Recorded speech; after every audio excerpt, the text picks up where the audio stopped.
जब वर्ष भर के पाप भी एक बार स्नान, दीपदान और भक्ति से मिट सकते हैं, वह पवित्र समय है कार्तिक मास का। जय श्री कृष्ण दोस्तों, आज की इस वीडियो में हम श्रवण करेंगे कार्तिक महात्म्य अध्याय 10 और अध्याय 11।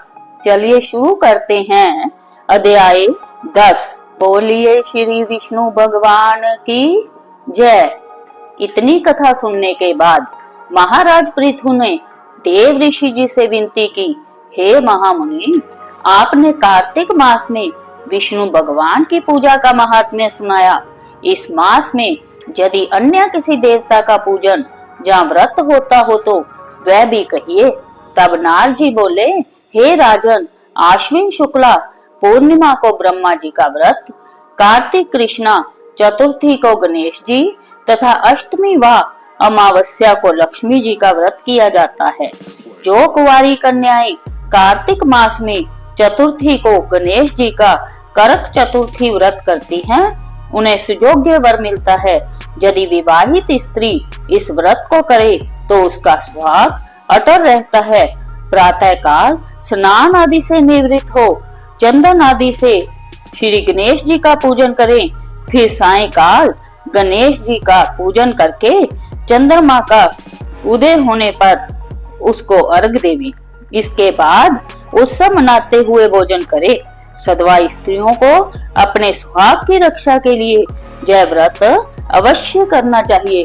करक चतुर्थी व्रत के महत्व का वर्णन करते हुए नारद जी ने कहा, हे राजा पृथु, अब इस व्रत का एक इतिहास हम तुमको सुनाते हैं, ध्यान पूर्वक सुनो। भद्रावती नगरी में सुधर्मा नाम का एक राजा था। उसके रवि दत्त, सुशर्मा, जय शर्मा और सुशोभन नाम के 4 पुत्र तथा वीरमती नामक एक कन्या थी।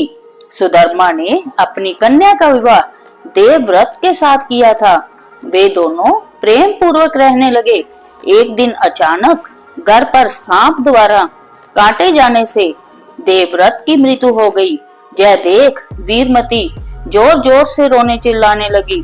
आवाज सुनकर उसके माता पिता, चारों भाई तथा पूर्ववासी भी वहां पर आ गए और देवव्रत को मरा हुआ देखकर समस्त नगर दुख के सागर में डूब गया। उसी समय दुखों को दूर करने वाले महर्षि पुलस्त्य मुनि अचानक वहां पहुंचे। राजा ने हाथ जोड़कर विनय पूर्वक उनसे पूछा, हे महात्मन, किस पाप के कारण मेरी यह कन्या विधवा हुई है? पुलस्त्य मुनि ने बतलाया कि कार्तिक मास के कृष्ण पक्ष की गणेश चतुर्थी का व्रत न करने के कारण ही यह कन्या विधवा हो गई है। फिर पुलस्त्य जी ने कहा, एक समय दैत्यों के नाश का उपाय खोजने के लिए ब्रह्मा, विष्णु, महेश तथा इंद्र आदि सब देवता एकत्रित हुए। उस समय ब्रह्मा जी ने कहा कि गणेश चतुर्थी का व्रत संपूर्ण विपत्तियों का विनाश करने वाला है। तब सब देवताओं ने कार्तिक कृष्ण चतुर्थी को व्रत किया, जिससे दैत्यों पर विजय प्राप्त हुई। विजय होने के बाद समस्त देवताओं ने गणेश जी से कहा कि वर मांगो। तब गणेश जी ने कहा कि जो स्त्री कार्तिक कृष्ण चतुर्थी का व्रत करे उसका पति चिरजीवी तथा जो ना करे वह विधवा हो। अतः समस्त स्त्रियों को यह व्रत अवश्य करना चाहिए। हे राजन, तुम्हारी कन्या ने इस व्रत को नहीं किया था, इसी कारण यह विधवा हुई है। यदि अब भी यह व्रत को करे तो उसका मृत पति जीवित हो सकता है। इतना कहकर पुलस्त्य मुनि चले गए। तब राजा ने अपने जामाता का शरीर तेल में सुरक्षित रखवा दिया। इसके बाद जब कार्तिक मास आया तो उसकी कन्या ने विधिवत व्रत करके उद्यापन में ब्राह्मणों को दान दक्षिणा देकर उन्हें संतुष्ट किया, जिसके प्रभाव से उसका मृतक पति पुनः जीवित हो गया। नारद जी कहते हैं, हे राजा पृथु, सौभाग्यवती स्त्रियों को अपने सुहाग की रक्षा तथा संतान प्राप्ति के लिए यह व्रत अवश्य करना चाहिए। इति दशम अध्याय समाप्तम। इति श्री विष्णवे नमः। सुनते हैं कार्तिक महात्म्य अध्याय 11। एक दिन देवऋषि नारद जी ने श्री वेद व्यास जी से पूछा, हे व्यास जी, ब्रह्मचारी, गृहस्थ, वानप्रस्थी और सन्यासी, इन चारों आश्रमों में गृहस्थ आश्रम को ही क्यों सर्वश्रेष्ठ माना गया है? इस बारे में जानने की मेरी प्रबल इच्छा है। तब व्यास जी ने कहा, हे नारद, जैसे समस्त नदियां समुद्र में जाकर आश्रय पाती हैं और सभी जीव माता का आश्रय पाकर जीवित रहते हैं, उसी प्रकार भिक्षुक, ब्रह्मचारी, सन्यासी, विद्यार्थी, गुरु पूजक तथा यात्री जैसे जीविका रहित होने पर भी ग्रस्तों का ही आश्रय पाते हैं। ध्यान से सुनो, इस संबंध में मैं तुम्हें एक पुरातन इतिहास सुनाता हूँ। प्राचीन काल में उतानपाद राजा का उत्तम नाम का पुत्र अत्यंत बलवान तथा मदिरा पीने वाला था। राजा रानी दोनों स्नेह पूर्वक रहते थे। एक दिन राजा ने वैश्या का नृत्य देखते हुए मदिरा पान किया, साथ ही अपनी स्त्री से भी मदिरा पीने का आग्रह किया, परंतु रानी ने उसका कहना नहीं माना। तब राजा ने क्रोधित होकर अपने सेवकों को निर्जन वन में रानी को छोड़ाने की आज्ञा दी। अनुचरों ने राजा की आज्ञा का पालन किया। इसके बाद राजा ने दूसरा विवाह नहीं किया। रानी के वियोग को सहन करते हुए राजा प्रजा का पुत्र के समान पालन करने लगा। एक दिन एक ब्राह्मण ने राजा उतानपाद के समीप आकर निवेदन किया, हे राजन, मेरी स्त्री का किसी ने अपहरण कर लिया है, इस कारण मैं अत्यंत दुखी हूँ। आप मेरी पत्नी को तलाश करवाकर मुझे वापस दिलाने की व्यवस्था करें। राजा ने कहा, हे महाराज, मुझे नहीं मालूम कि आपकी स्त्री को कौन, किधर और कहाँ ले गया है। इस स्थिति में उसे ढूंढकर कहां से ला सकता हूँ? जय सुनकर ब्राह्मण बोला, राजन, छठा भाग कर के रूप में प्राप्त करने के कारण आप प्रजा के रक्षक हैं। मेरी स्त्री अपने घर में सो रही थी, वहां से उसे कोई हर कर ले गया है, अतएव आपका कर्तव्य है कि आप उसे कहीं से भी ढूंढ कर लाए। राजा ने कहा, हे विपर, मैंने आपकी स्त्री को कभी नहीं देखा है और ना ही मैं यह जानता हूँ कि वह कैसे रंग रूप व स्वभाव वाली है, तब मैं उसे कैसे खोज सकता हूँ। जय सुनकर ब्राह्मण बोला, जब भी वह कर्कश स्वभाव की, कठोर वचन बोलने वाली, काले रंग की और कुरूपा है, तथापि मैं उसकी निंदा नहीं करता, क्योंकि वह मेरी पत्नी अर्थात अर्धांगिनी है।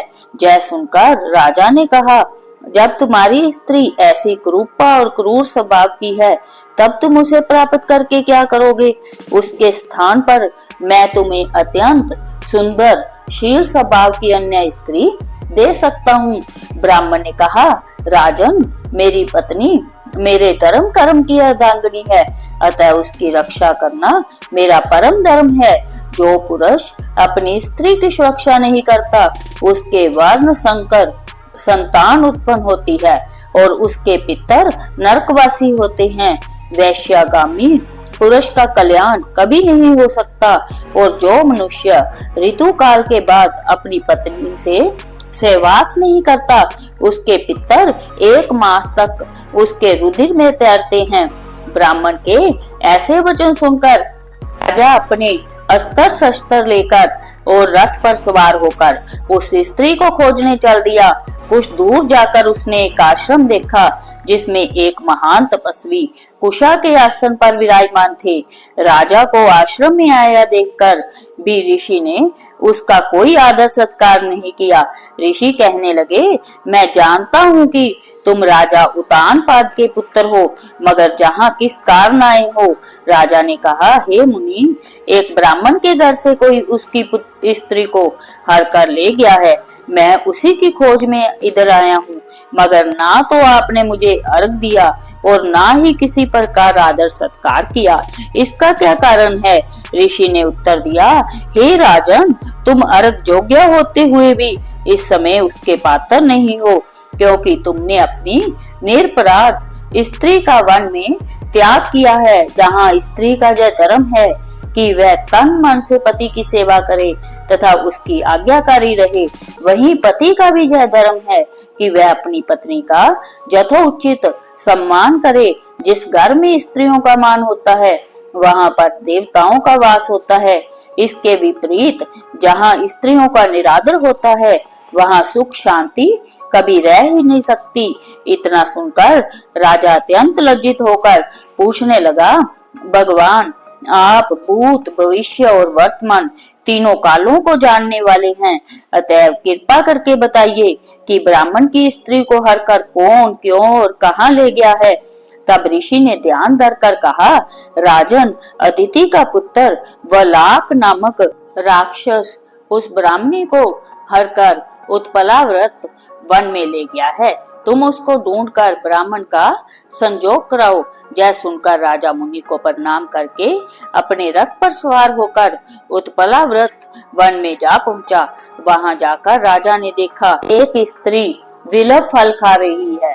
ब्राह्मण ने जैसा बताया था वैसा ही रंग रूप देखकर राजा ने उसे पहचान लिया और कहा, हे कल्याणी, तुम कौन हो और इस वन में क्यों आई हो। तब ब्राह्मणी बोली, मैं अति रातर की पुत्री तथा विलास पुत्र की स्त्री हूँ। मैं अपने घर में सो रही थी कि वलाक नामक राक्षस अपहरण करके मुझे जहाँ ले आया है, जहाँ लाने के बाद उसने ना तो मुझे किसी प्रकार का कष्ट दिया है और ना मेरा सतीत्व नष्ट करने का प्रयत्न किया है। इतना होने पर भी अपने पति के वियोग के कारण मैं अत्यंत दुखी हूँ। राजा ने पूछा, हे ब्राह्मणी, वह राक्षस कहाँ गया है।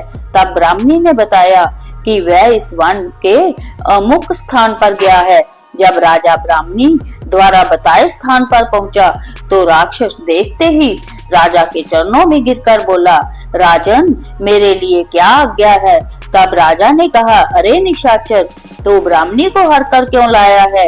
यदि तू इसके साथ विवाह करना चाहता है तो यह अत्यंत क्रूपा है, और यदि तेरी खाने की इच्छा हो तो वैसा कह।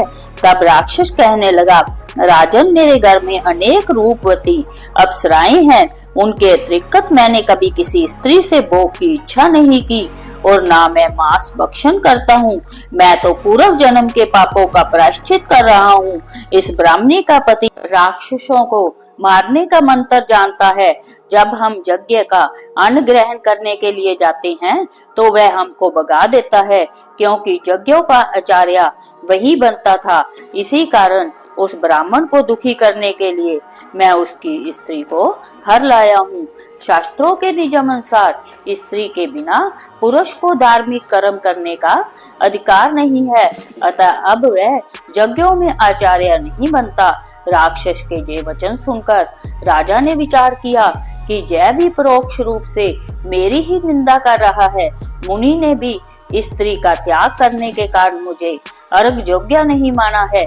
तभी राजा को विचार मगन देखकर राक्षस कहने लगा, हे राजन, मैं आपकी प्रत्येक आज्ञा का पालन करूंगा, आप आज्ञा दीजिए। इतना कहकर वह हाथ जोड़कर खड़ा हो गया। राजा ने कहा, हे निशाचर, तुम इस ब्राह्मणी को इसके घर पहुंचा दो और उसके बाद जब भी मैं याद करूं तुम मेरे पास आ जाना। इतना सुनते ही वह राक्षस ब्राह्मणी को लेकर उसके घर छोड़ने चला गया। इसके बाद राजा विचारने लगा कि मैंने अपनी निर्दोष पत्नी को घर से निकाला है, अतएव मैं अब कौन सा ऐसा पुण्य कर्म करूं जिससे इस पाप से निवृत्ति हो। तब राजा ने पुनः उन्हीं मुनि के पास जाकर उनसे उपाय पूछा। मुनि ने कहा, हे राजन, पुरुष के लिए स्त्री धर्म, अर्थ, काम और मोक्ष सभी कुछ देने वाली है। इतना ही नहीं, स्त्री के बिना इस लोक तथा परलोक कहीं पर भी सुख की प्राप्ति नहीं हो सकती।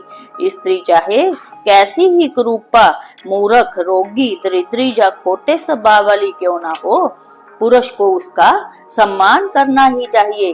पश्चाताप करते हुए राजा ने कहा, हे मुनि, मैंने अपनी निर्दोष पतिव्रता स्त्री को त्याग दिया है, अतएव अब मैं क्या करूं। मुनि ने कहा, हे राजन, तुम्हारी स्त्री को अकेली वन में घूमते हुए देखकर शतापात नामक नाग उसे पाताल लोक में ले गया है। उस नाग की नंदा नाम की एक कन्या है जिसने उसको घर में छिपा रखा है। यह सुनकर राजा वहां से अपने घर आया तो ब्राह्मण को स्त्री सहित अपने घर में देखकर अत्यंत प्रसन्न हुआ। इसके बाद राजा ने ज्यों ही वलाक राक्षस को याद किया, वह तुरंत उपस्थित हो गया। तब राजा ने उसे पाताल लोक से अपनी स्त्री लाने का आदेश दिया। आज्ञा मिलते ही वलाक पाताल लोक गया और वहां से राजा की स्त्री लाकर उसको सौंप दी। इसके बाद राजा और रानी स्नेह पूर्वक रहने लगे। नारद जी ने अंत में कहा, हे राजा पृथु, जय गृहस्थ आश्रम महात्म्य हमने तुमको विस्तार पूर्वक सुनाया, अब और क्या सुनना चाहते हो सो कहो। इति एकादश अध्याय समाप्तम। इति विष्णवे नमः। जय श्री हरि विष्णु।